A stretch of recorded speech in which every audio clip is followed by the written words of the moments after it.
And now with the tower, part 4, the legend that is Mr. Joe Beevers is right over there. Legend, yeah. The British Open 2002 PLO, you won it for 25,000. It was the biggest win so far. PLO, was it and is it still your favourite game? I think when I first started playing Hold'em, okay, like I say, we learnt by playing, and we would share, we'd talk to each other, and we would do things that didn't have names. We would play squeeze plays, but it wasn't called a squeeze play. It was just something that Ram worked out once and told us, and it worked, and we did it. What's happened in Hold'em is it's kind of been solved. There's so many players that are far more dedicated and far, far better than I'll ever be now. And you know, I can still play okay. I think I do okay still. But players they've solved Hold'em with all their trackers and everything else, and you know, all the game theory and players like Andy Hills and Richard Trigg. You know, it's hard to compete.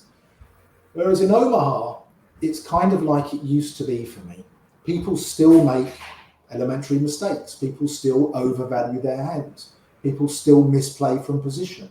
People don't understand. It hasn't been, I mean, yes, there's lots of learning aids, but there's lots of people that play that make mistakes that they shouldn't make. Whereas the overall field in Hold'em, there's the percentage of really good players in Hold'em is far greater than the percentage of really good players in Omaha. So when I sit in an Omaha tournament or a Hold'em tournament, I'm much more likely to win and to do better in the Omaha tournament. And it's something that I enjoy. I have various things that I do that worked 15, 20 years ago that still work today. And it's hard to say that about Hold'em. So yeah, I kind of do prefer it. It's definitely my preferred cash variant for sure.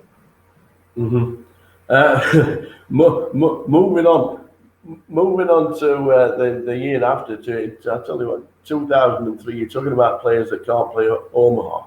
What about the guy that could play snooker, but unfortunately didn't win the world title? Probably the greatest player of all time never to win the world title, but had you heads up for a lot of money in the poker. Yeah, I mean, people might remember the Poker Million. The original Poker Million took place on the Isle of Man in 2000.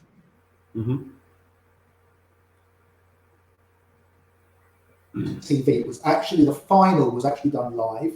Barney Boatman was in the final, Tony Bloom was in the final, and it was won by a very good friend of ours, John Duffy. Million pound prize money. And then there was supposed to be a Poker Million in 2003 at the Hilton Metropole on the Edgware Road. But this is before the 2005 Gaming Act. And there were lots of rumours that the police were going to come in and they were going to bust it up. Things like tons, temporary use notices that they have now when they hold events in hotels in the UK didn't exist then. And the organisers of the Poker Million got a little bit of cold feet and they cancelled the event. Now that was, I think that might have been in 2001 or 2002. Now in 2003, they decided to bring the Poker Million back, but they called it Poker Million the Masters. And it was a slightly smaller buy-in and a slightly smaller prize money, but it was made for TV. And this is the event that you're talking about. So I played the event and I got heads up with Jimmy White. Now, I had a chip lead on him and he was an okay player, but I was pretty confident I was going to beat him. And we played and we played and we played. Anyway, I set him in and he folded, and I set him in again and he folded. And then I set him in, I think I had ace-10, and he called me with the 6-4 of spades. I had 2/3 of the chips, maybe a little bit less, and he had 1/3 of the chips. But the blinds were big, and he's either limped or made a small raise, and I've moved all in, and he's called me with the 6-4 of spades. And the board ran out, and he either rivered a 4 or rivered a 6 to beat me. And I said to him afterwards, when I was chatting to him, I said, Jimmy, why did you call all your chips off with the 6-4 of spades? He said, Joe, he said, you don't understand. He said, 3 hands earlier, you moved all in, and I had the 6-4 of spades. And it's one of my most favourite hands. I wasn't passing it twice. And that's why he called with the 6-4 of spades. But I remember the trophy, right? The trophy for this tournament was one of the nicest trophies I've ever seen. It was about this big, and it was metal, and it had the cards with the 4 suits, Poker Million, the Masters. It was a really, really, really amazing trophy. Anyway, I'm stood at the back. I was still in the main studio. We're obviously all mic'd up. I think we're wearing heart monitors. And Jimmy is across the studio on the other side of the poker table. And he's doing an interview with Barry Hearn, and they're presenting Jimmy the trophy. And as they present him the trophy, my then girlfriend, who was now my wife, Claire, she walked in at the back of the studio, and she came to me and she said, "Oh, I'm lucky, Joe, I'm lucky." And as they presented Jimmy the trophy, I whispered in Claire's ear, "I wanted that effing trophy." But I actually said the word instead of saying effing. I said, "Look at it." I said, "Look at that trophy. I wanted that effing trophy." What I didn't realise was my mic was still on. Oh. We were still broadcasting live on Sky. And if you go to YouTube and you find Jimmy being presented this trophy, there's a clip of him on YouTube being presented this Poker Million, the Masters trophy. And as Barry Hearn hands in the trophy, you can hear this voice that says, "I wanted that effing trophy." Anyway, that's me in the background. But 2003 wasn't all bad, because you then went to Dublin, one of the finest places in the entire world to play poker, and you managed a first place in probably one of the great. It's just the Irish Open has to be on a poker player's calendar, and any serious poker player, it has to be a place where everybody wants to stop. And you've actually won it. That must feel still right now so good. It is. You know, in my lounge right now, okay, I have one trophy out. Mm-hmm. One trophy. It's not the Poker Million trophy.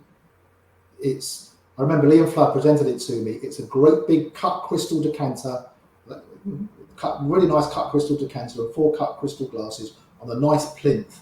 And that's the only trophy I have out in my lounge, and it's my Irish Open trophy. Like I was saying before, we would travel from one event to each event at different times of the year. Every Easter was always the Irish Open, and every October was always the Irish Winter Festival, both in Dublin. And I nearly won the Irish Open twice, Phil. In 2001, there were 3 of us left.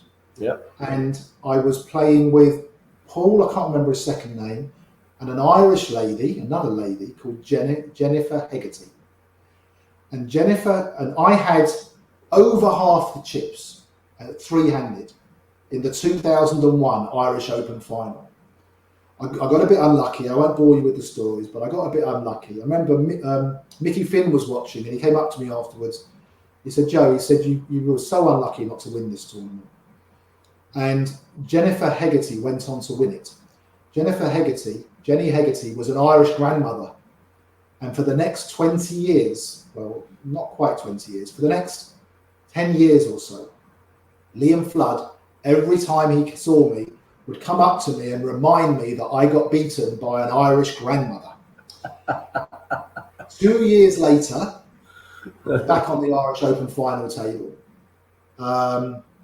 Marty Smith was on the final table. And what's his name? The guy that I was heads up with? Frank Callahan. Frank Callahan. I was heads up with Frank Callahan. And I can remember, I used to run so much better in those days. I can remember having kings heads up and flopping a king. And that was my winning hand. I never used to play the nuts.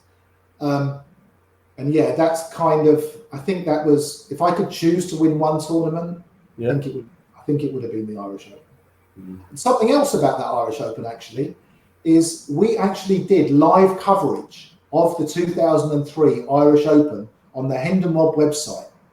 And the live coverage was a webcam stuck to the wall with sellotape.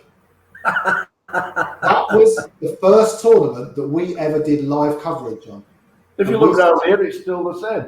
A little bit different now with card room, with Andy's card room direct.